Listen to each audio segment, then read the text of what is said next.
Katharine, Duchess of Kent. We'll have a photograph, which would be nice, yeah? Fiercely proud of her roots. Her Royal Highness is, of course, a popular Yorkshire figure herself. And best known as the Royal at Wimbledon, whose kindness to runners-up won her millions of admirers. Katharine devoted 4 decades to public service and was an inspiration to royals who followed. She represents the best of the royals. She is the perfect ambassador for the British royal family. After marrying into the family 60 years ago, I, Katharine Lucy Mary, take thee, Edward. royal life has come at a cost. From those who doubted she was good enough, There was a lot of opposition to the marriage at first. to a strained early married life. Katharine was effectively an army wife, and I think that meant quite long spells away from her husband. And with events that led to depression, which nearly ended the marriage. I'm told that Katharine had thought about seeking a divorce. This was a lady who'd been put through the ringer. Katharine withdrew from public duties and shunned her royal title. The fact that she stepped back without making a big song and dance about it, she's a bit of a royal pioneer. She's challenged royal convention throughout her marriage, from converting to Catholicism to taking on a secret new role. I learnt more from these children than I ever taught them. Beloved by the public and the good causes she supports, how has Katharine succeeded where so many royals have failed? At an age when most people would be forgiven for putting their feet up, she just keeps going on.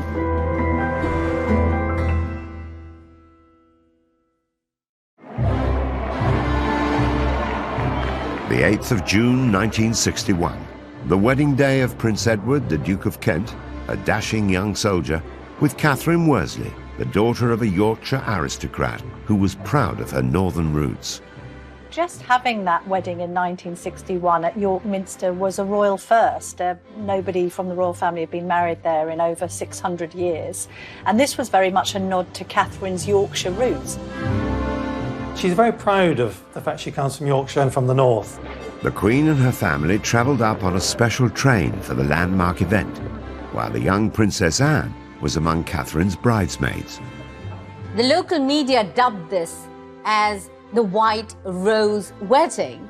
And indeed it was. Even the Queen had the White Rose of York as part of a tribute to the setting. Just under 12 million viewers tuned in to watch the afternoon ceremony, and it was one of the highest rating programmes of the week in half the nation's homes, at a time when the UK had just 2 television channels. I, Katharine Lucy Mary, Take thee, Edward, take thee, Edward, to my wedded husband. to my wedded husband. There was just one small hitch, not seen on camera, as the newly married couple made their exit. After they'd signed the registers, the veil got caught on the step of the altar, and she felt it pull and stood absolutely still until it was released. Otherwise, the veil would have come off, and the diamond bandeau tiara that she was wearing that had once belonged to Queen Mary would have come crashing to the floor. No Duchess, composed and smiling, unruffled even when her train gets caught up. Katharine made her mark from the word go. She was the first untitled woman to marry into the royal family for more than a century. As this 1961 tabloid reveals, it was front-page news that the Duke of Kent was to marry a Yorkshire lass. It did break with tradition, this idea that although she was the daughter of a baronet, that she wasn't royal herself. And that was breaking boundaries and changing things. She's definitely upper class. She had no title, but her parents had a title, and it was clearly a love match. And she was quite clearly a sweet girl, and that was how she was portrayed. Marrying into the firm had not been Catherine's long-term ambition, but she went on to embrace the royal family on her terms. From an early age, her biggest passion was music, as she explained in a revealing interview on Desert Island Discs. Well, I hoped music would be my life. don't think I had any other real ambitions at that time. So I get very emotional about music and was very sad to slowly have to give it up. The story of the aspiring music teacher who put her career on hold to be a royal began on the 22nd of February in 1933. She was born Katharine Worsley at Hovingham Hall near York. Her father was Sir William Worsley, 4th Baronet. The Worsley family have owned the estate for more than 400 years and remain there to this day. Katharine's background was certainly aristocratic, and she lived quite an idyllic existence at the family estate in Yorkshire. As these charming family photographs reveal, the young Katharine found plenty of play areas within the extensive grounds of the Hovingham estate. But her childhood was solitary because her 3 older brothers were away at prep school during term times. Katharine was very close to her father, very fond of him. Katharine talks about how, as a child, he would often take her to the beach at Scarborough and they would indulge with her playing on the sands.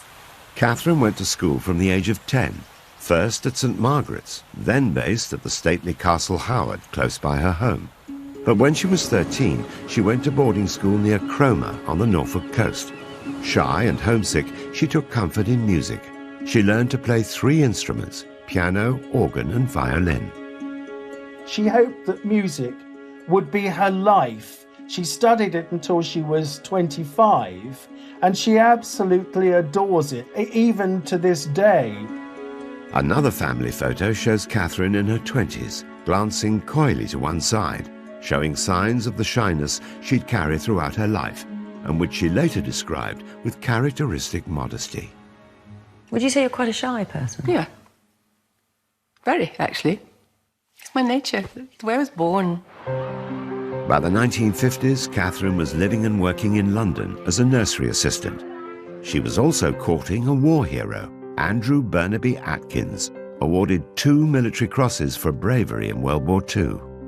Andrew Burnaby Atkins, whom I knew slightly, was an incredibly glamorous figure, but the girls I knew who were keen on him, they all knew it was no good. They all said rather gloomily, "He's after this blonde in Yorkshire." There was this sense, I think, that her mother wanted more for her than this military man. Some royal observers believe Katharine's mother persuaded her to end her courtship with Andrew so that she'd be free to marry the Duke of Kent. I think that Lady Worsley, once she knew the Duke of Kent was after Katharine, Prince Eddie was after Katharine, I think may well have put a bit of pressure on her, steered her in the direction of Prince Eddie. When the Duke of Kent came on the scene, that really put paid to any kind of chance that Andrew Burnaby Atkins would have had as a possible husband for Katharine. It's often reported that Katharine's parents arranged her first meeting with Edward by inviting him to lunch while his regiment was based nearby. But Katharine had already struck up a friendship with him. She herself has said that they met at a private party in London and they became firm friends. And as a consequence of establishing a firm friendship, the Duke of Kent was a very frequent visitor to Hovingham Hall. Prince Edward was 20 years old and nearly 3 years younger than Katharine. The army officer was a sports fan with a passion for motor racing, and as the Queen's first cousin, Edward was then 8th in line to the throne.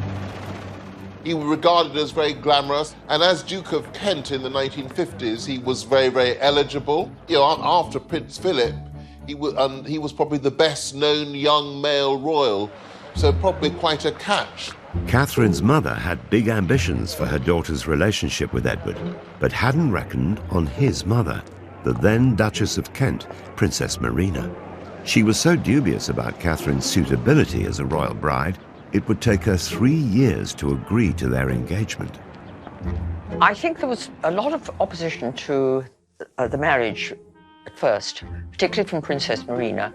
After all, when the Duke of Kent, Prince Eddie as he was then, when he first met Katharine, he certainly would have been thought too young to marry. Princess Marina was descended from Greek and Russian royalty, and believed monarchy stood apart from everyone. She once described the young Queen Mother, Elizabeth Bowes-Lyon, an Earl's daughter, as a common little Scottish girl. Princess Marina wasn't totally sold on the idea of her son marrying the daughter of a local squire. There was one occasion when Edward was with his family and other members of the royal family at Sandringham. And Princess Marina absolutely forbade him to leave Sandringham to go up to Hovingham to see Catherine Worsley. And of course, he totally ignored her and went. Under the Royal Marriages Act, the Queen's consent was required before any royal under the age of 25 could marry. The young couple waited for Edward to come of age and even agreed to spend a year living apart. While he served in Germany with his regiment, Catherine visited her brother in Canada and travelled in the USA and Mexico. I would imagine the year apart that they spent apart from each other was so that they both were certain of what they wanted to do. The separation made them more determined to be together and prove their devotion. In a frank radio interview years later, Catherine acknowledged that they made a wise decision. I went abroad for a while to think it out, and during that time I think it just made us both quite certain that it was the right thing. It made them realise that what they felt for one another was for real. So when, of course, they came back, Princess Marina really had no choice but to give her permission to their marrying. Princess Marina coached Catherine in royal standards of behaviour, and once Catherine was married to Edward, she took on Marina's title to become the new Duchess of Kent. In Catherine's position, would any young woman be ready for the challenges of royal life? Marina had a very, very high profile in the family as the Duchess of Kent. I think to be the new Duchess of Kent, that's a difficult role. So you're a woman of 28 who's married into the royal family, given up your independence. You've got possibly an overbearing mother-in-law, and you've got an extensive programme of royal duties as well as being a military wife. I think this is a lot to take on all at once. As Duchess of Kent, Catherine's taxing royal schedule lay ahead of her, but her love of music would never go away and would lead to a secret second life. Catherine, being Catherine, said, well, let me come in and do a singing lesson for you with your class, and I'll just, come and help you.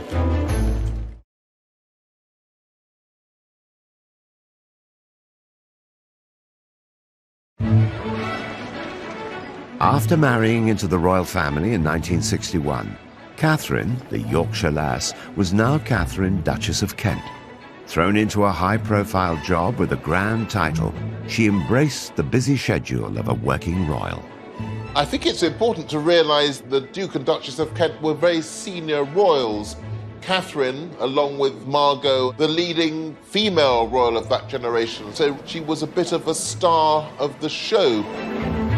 In the early years of their marriage, the Duke and Duchess of Kent were a great support to the Queen, at a time when her own children were too young to take on duties of their own. So as well as attending major royal events like Trooping the Colour or the state opening of Parliament, they were also asked to go on royal tours. The Kents represented the Queen overseas many times.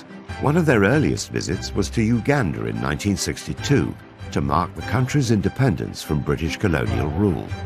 There's about 45 countries that go through that process in the first 30 years of the Queen's reign. Uganda, British Guyana, Barbados. This is a very important representative function. So the Duke and Duchess of Kent were very significant in that. Catherine gave birth to their oldest son, George, a year after their marriage. They joined Edward in Hong Kong for a year during his military service. By 1970, they had 2 more children. While the Duke had served in Germany and Cyprus, Catherine was mostly in the UK, juggling her busy royal schedule with raising their family.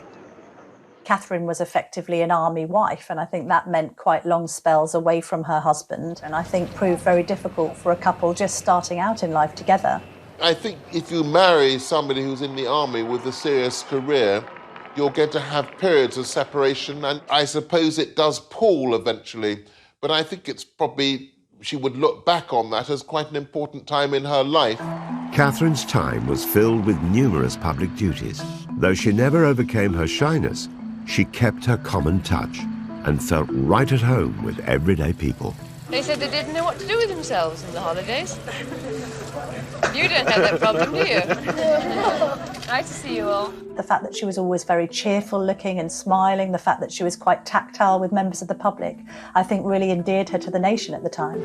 Catherine seemed to hit on the ideal formula for royal conduct. She'd be an inspiration to the royals who followed her example, like Princess Diana. They both understood what it meant coming from the outside and having to try and adjust to a very different way of life. As Diana was to achieve later in her charity work, Catherine kept the focus on the cause rather than herself.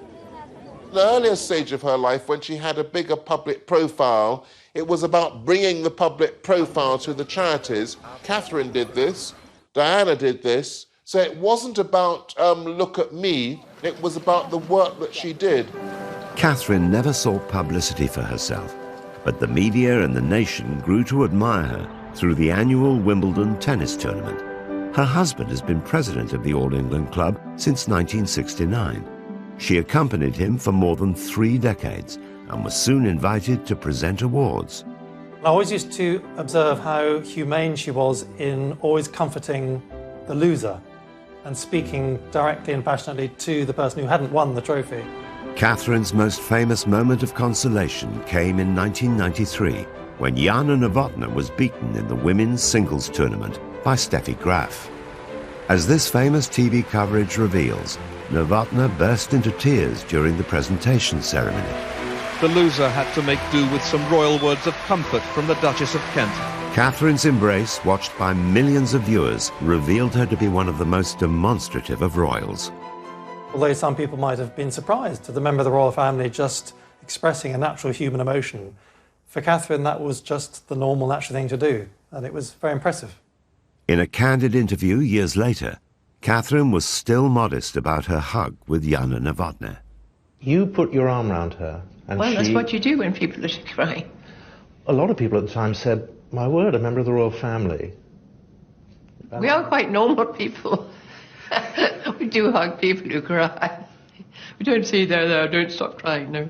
She told people that she was terrified to go onto centre court because of this innate shyness, and she couldn't quite believe that she had attracted a level of fame because of her role on that sporting occasion. Such was Catherine's shyness and modesty, few people knew at the time that she'd already supported another Wimbledon star, Martina Navratilova. The communist regime in her homeland of Czechoslovakia refused to let her family join her in London for the 1978 contest.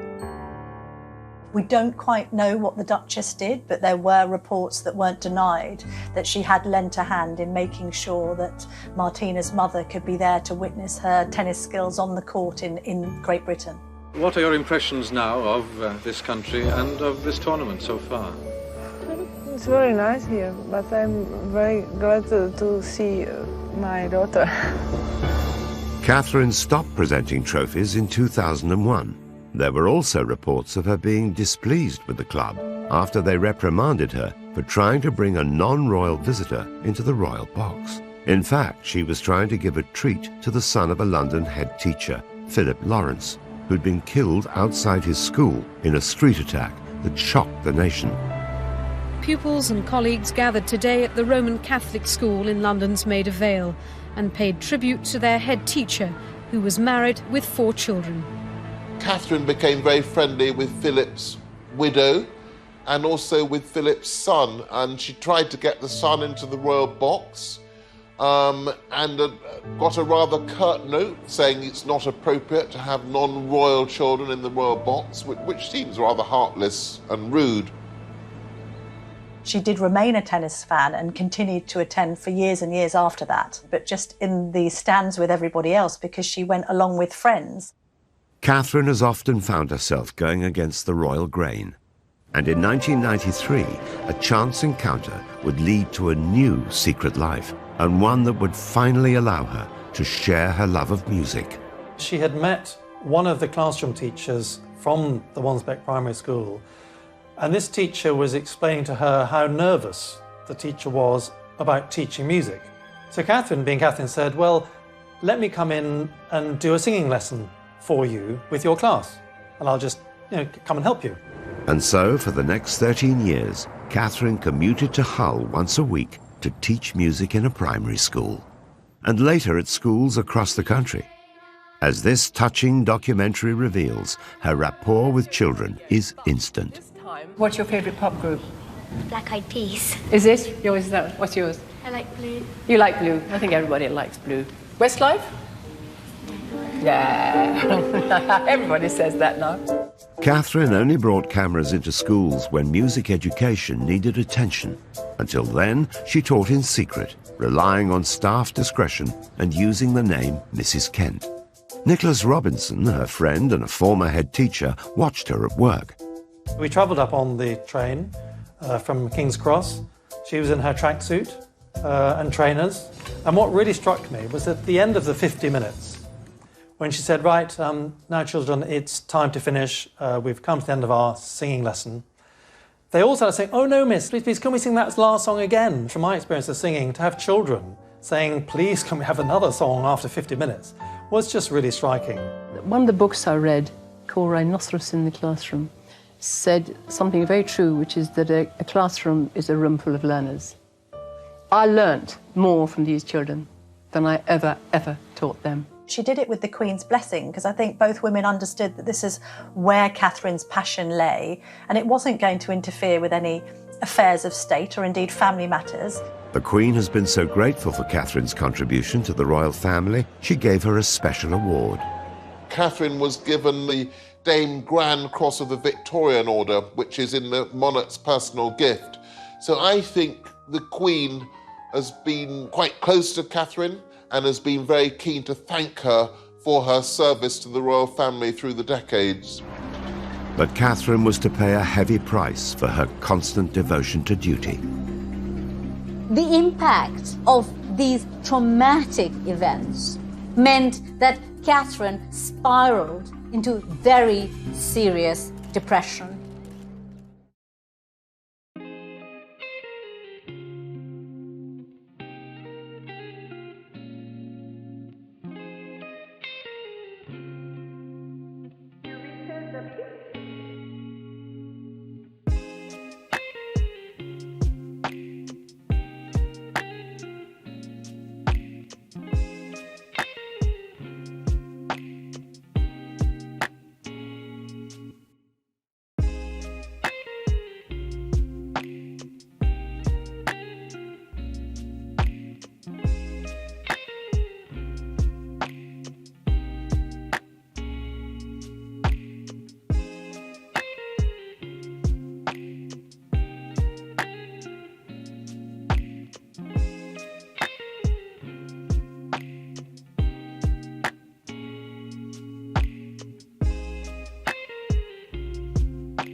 In 2002, whilst Catherine was teaching in Hull, she made a momentous decision, officially withdrawing from her royal duties.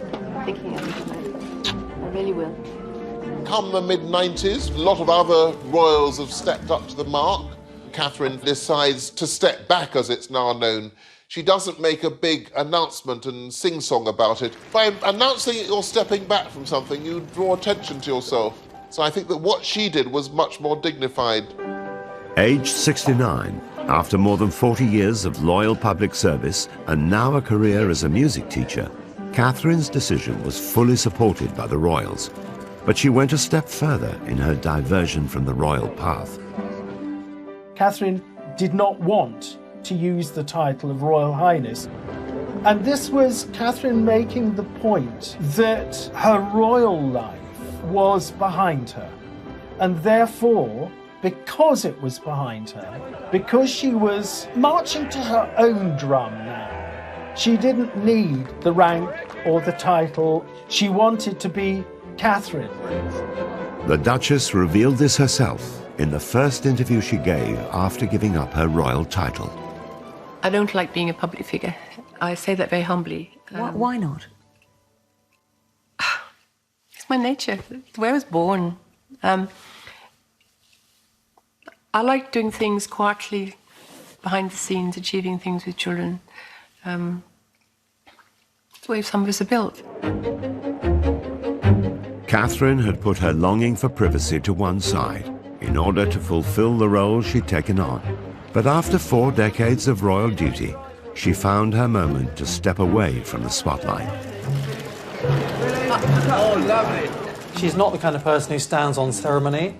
So I think asking to be released from that title, HRH, would be simply a genuine desire so that there would be no barriers between what she's trying to do and between her and ordinary people.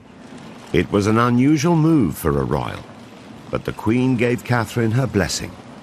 It is quite significant to say to the Queen that you want to drop the use of your HRH status. There's quite a strong bond between the two women because they're of a similar age, the Queen 94, Catherine 88. And I think the Queen had admiration for the way that Catherine was quietly going about the business of trying to make life better for others. But the Duchess's desire to step back from royal life led to unfavourable speculation in the media.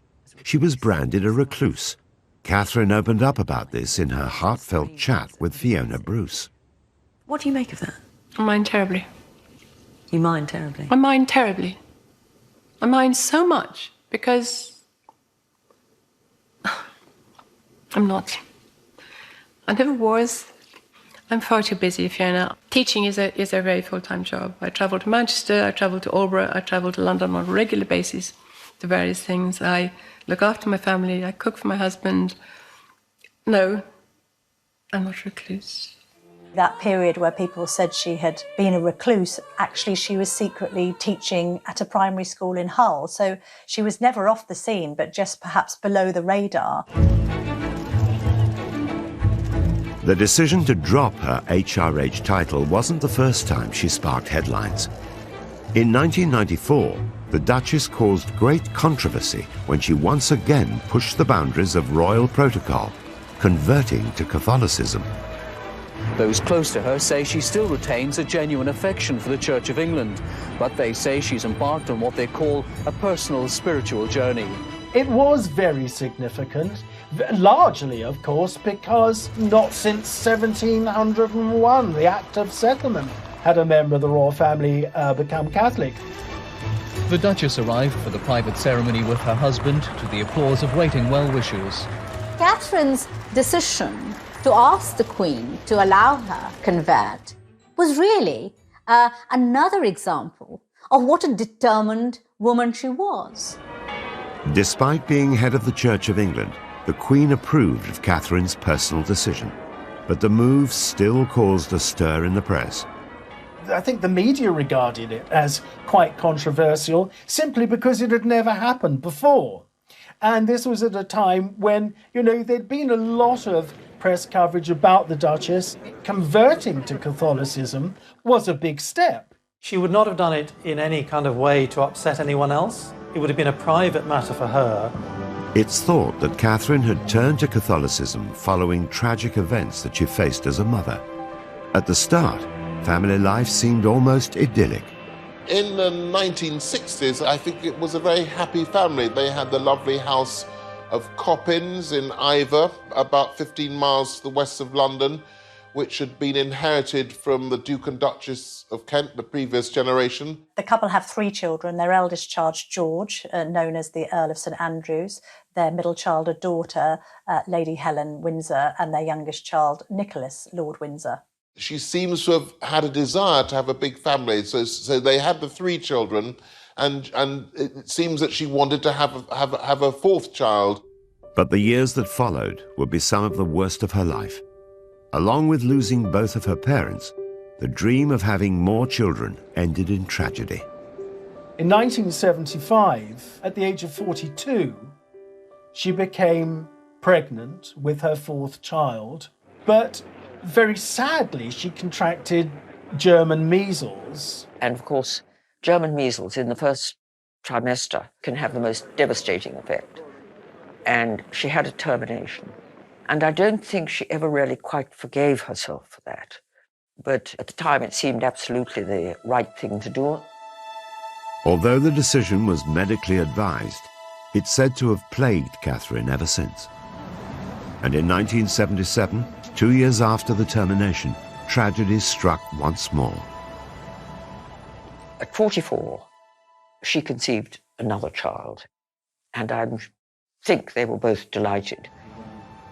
At birth, after 36 hours struggling to keep him alive, this baby died.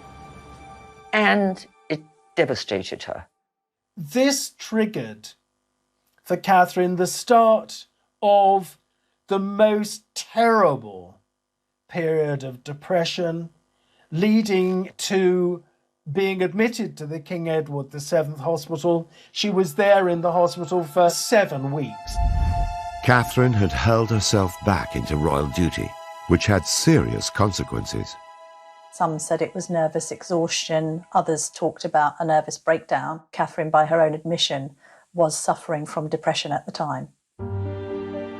Catherine later took another groundbreaking step for a royal, publicly opening up about the trauma of losing children and her personal battle with mental health issues. Royals weren't open about their mental health as we're used to them being now, with the likes of Prince William and Prince Harry talking about their Heads Together charitable initiative. Back then, it was unheard of, really, for royals to be that revelatory about their own innermost feelings. Catherine gave very few interviews, and then only on subjects about which she both felt deeply and she felt would be of significance and use to members of the public who might have suffered in the same way. That did make Catherine appear to be somebody who was perhaps more relatable than the average royal, somebody who seemed human, very much one of us rather than being perhaps one of them. In addition to the loss that the couple suffered, the Duchess also battled health issues for most of her adult life. It was first said that she was suffering from Epstein-Barr virus, then ME, before it seemed to be confirmed that it was celiac disease that she was suffering from. But before, of course, that they'd actually got to that, she had been suffering quite considerably from health problems. None of that was apparent at the time when she was cheerfully giving the prizes at Wimbledon, carrying out a huge programme of public engagements. Despite the toll it took on her health, Catherine remained determined to measure up to royal expectations in a world where duty comes before all else. It epitomizes the essence of this determined woman. You know, she refers to herself as a perfectionist, and she says, I'm a 24-hour person. Since I've known Catherine over the 20 years, she has always worked tirelessly. And I know when she was teaching in East Hull, that over the 13 years that she was teaching there, I think she only missed 2 days. Despite Catherine's personal struggles, her primary focus seems to be helping others. Alongside being a working royal, a teacher and a mother, a large part of Katharine's life has been dedicated to charity work. She is so aware that she's born into wealth. She marries into the royal family. And that gives her a voice and an ability to make a difference. It's not a crazy dream. It's a possibility. I really do believe we can actually do this. She has served as the patron, president, or board member of more than 100 charities. The Duchess's visit is to highlight the work of VSO volunteers by raising their profile in Macedonia and helping persuade government and people that those with mental and physical problems should not be stigmatized. With Katharine, the charities that were closest to her heart always seemed to be music, children, and the elderly. One especially close to her heart was Helen House in Oxfordshire, the home for terminally ill children, and she was a great presence there. I learnt, I suppose after I'd been here 4 or 5 times, it suddenly came to me how tears and smiles walk side by side. I think the Duchess of Kent was very much the kind of royal that didn't just want to be on a letterhead. She actually wanted to go and witness the work being carried out by charities firsthand, and even at times take part in it herself. For some years, Katharine went as a volunteer on pilgrimage to Lourdes in France, getting up at 6 o'clock in the morning, going to the hospital, helping to bathe and dress one of the pilgrims, or helping to feed them, sitting with them having a cup of tea, a cup of coffee, or just chatting to them. After she took on her role as patron of the Samaritans, the Duchess insisted on becoming a Samaritan herself, personally taking calls from those in need. She worked for them as a volunteer for many, many years, and she was always known as Kate. And, of course, nobody knew who they were talking to. I remember I said to her, how do you cope if somebody rings up and says, I want to die? What do you say? And she replied, you have to cut everything else out and focus solely on trying to help that person. Here's a woman who's led a life of the most unimaginable wealth and privilege, and yet has managed to retain the common touch. She's still that golden-haired lass from Yorkshire, you know, who married the royal prince. Whilst Katharine directed the spotlight onto her charities, what many didn't realise is that her marriage to the Duke of Kent was under great strain, and had been for some time. Katharine and Edward were quite different people with very different interests. And though they were very much in love and had a loving family life, this put a strain on their relationship. And then in the 1970s, after the loss of not 1, but 2 children, and Katharine's serious depression, the relationship became strained to the point of breaking. Katharine needed her husband to be there for her. Edward was raised as a royal. He was part of the royal family. With the repression that can bring, with the restrictions that can bring, Edward wasn't able to deliver. It's even thought at the time that the couple were considering divorce. I'm told that Katharine had thought about seeking a divorce, but certainly the Duke of Kent promised the Queen that there wouldn't be a divorce.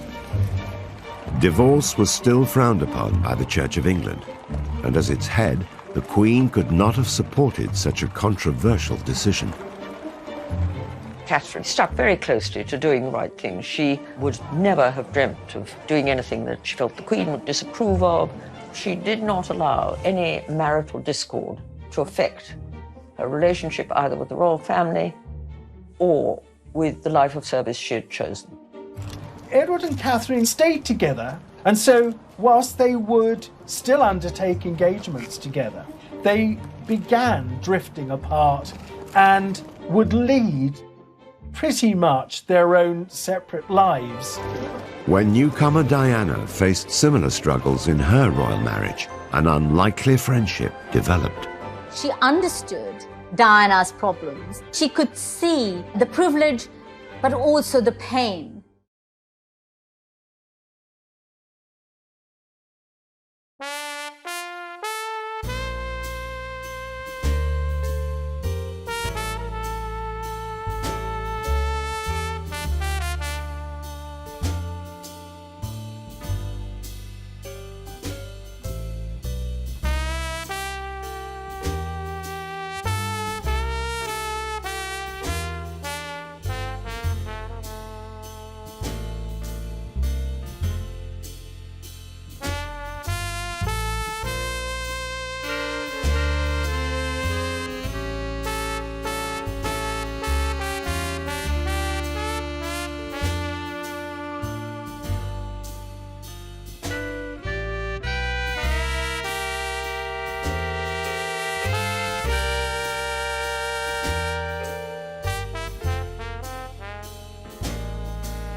Throughout her royal life, the Duchess of Kent was tested by the unique demands of a royal relationship. Decades later, Princess Diana would experience many of the same struggles. You know, I think she could see a lot of herself in Diana. And later on, when they came to, reside together in Kensington Palace, they became very close friends. She advised Diana at critical moments of her life on how to handle the pressures in her marriage. Despite the age gap of almost 30 years, Catherine and Diana formed a unique friendship that lasted until Diana's death. Catherine and Princess Diana went through a certain number of the same experiences. They both suffered immense grief. They both found themselves isolated at times. They both had to overcome mental difficulties. And they both had that quality of warmth and empathy with people. They were both free spirits, both wanting to respect the Queen and their royal role, but equally perhaps wanting to break free and operate a little differently in the royal sphere. Catherine admitted in a media interview years later that she understood Diana's problems and sympathized with them because she could see the privilege but also the pain. And so I think Catherine did put an arm around Diana and try and help her through some very tough times. Catherine knew too well the rigour of royal life. Now aged 88, with her royal duties and her HRH title behind her, Catherine, Duchess of Kent, seems to be living a life away from royal grandeur. And aside from the weddings of Harry and William, over the last 19 years, Catherine has rarely been seen in public. She's been able to pick and choose the few royal events that she attends, big weddings, occasionally trooping the colour, anything that's special for the Queen, with whom I think she has a close relationship. The Duke and Duchess of Kent are lucky enough to be grandparents to 10 children, so that must be a rather lovely phase in life that she's able to spend time with the grandchildren. It's often interesting to see royals who are now in their 80s being described as sort of having stepped back from public life. Well, Catherine's still working on her charities, even though she's well beyond retirement age. Even at nearly 90, Catherine is committed to public duty. In 2004, rather than winding down after retiring from royal life, Katharine co-founded a music charity, Future Talent. I know she's patron and president of many organisations and charities, but this particular charity is her own vision. It's her baby.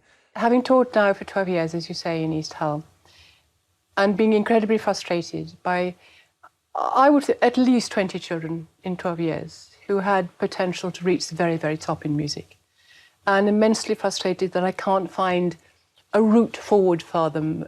And what I want to do is try to bridge this enormous divide. Why shouldn't all children have equal opportunities in music? Why not? That's what Future Talent wants to do. It was this attempt to harness the power of music and trying to inspire confidence in youngsters. And I think that reflects her own experience, somebody who loved music but was intrinsically a shy person, being put in a position because of her marriage where she had to face the public and do so with a degree of confidence that perhaps she was given by her own musical performances and her love of music in general.